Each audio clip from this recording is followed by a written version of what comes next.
Can you do without shouting as a parent? Is it possible? Hi. Ha. I have heard people say it, that it is not possible. But all things are possible to them that believe, right?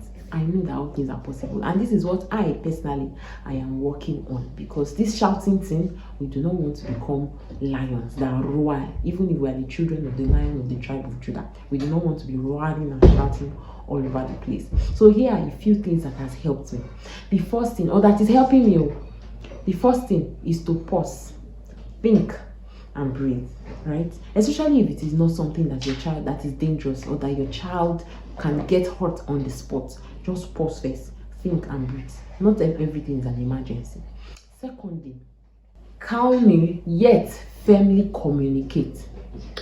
You know what? Sometimes when you reduce your voice, your child is struggling to hear. Just even practice it. This one, when they are not even, when they are not doing anything wrong and nothing is going wrong, reduce your voice below normal and talk to them. They will pause and try to listen to what you are saying. Mommy, what are you saying?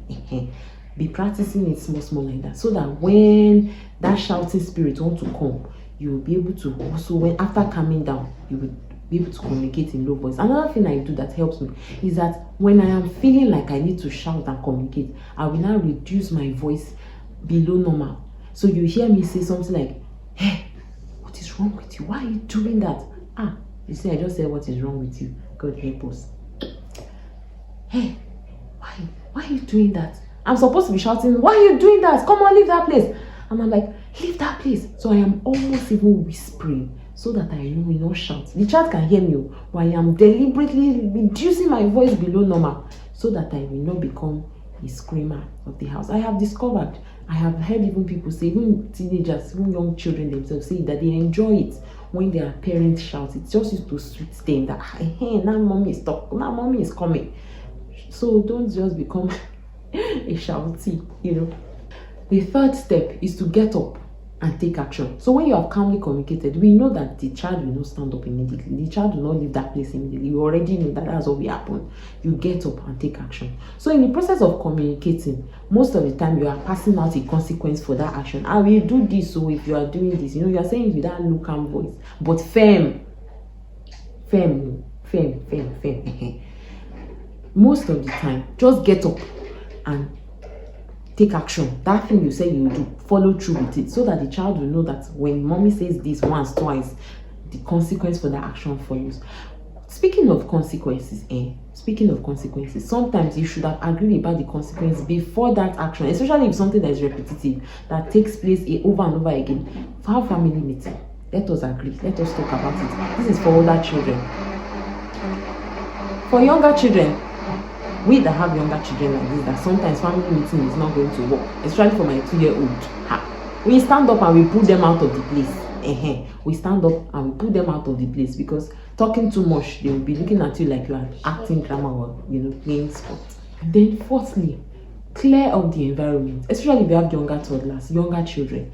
Clean up the environment. Don't put things where their hands will reach. This will help you reduce your shout and your no and your hey and your stop it and your kai. All the sockets, pack them up. The ones that can be packed up, the ones that cannot be packed up, block it. The ones that cannot be blocked, close it. There is always a way around everything, just to reduce your shout. If you have TV console that is very low, clear it. You have younger children, when they become older, you will set up again. There are some things that we cannot just have in our houses and just keep shouting, hey, kai, stop, and all of that. Do you know what this will do for your child? Do you know what this will do? 2 things it will do. Number 1, it will help you reduce hypertension. Because you just keep shouting. The shouting never ends. And once you start shouting like this, it will just keep going and aggravating and increasing. And you will now start saying the things you don't want to say. Secondly, to teach your children, to teach that child that it's not everything you shout. Remember, they copy whatever it is that they see us do. They just follow our example. So before you know it, you start hearing them shout at each other. You start hearing screaming here, screaming there, and the whole house is now becomes like Fuji House of Commotion.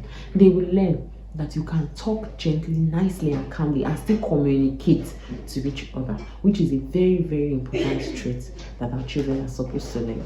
So next time, when you feel or have that urge to shout, just pause and think and calm down. It is possible. Thank you very much. Bye.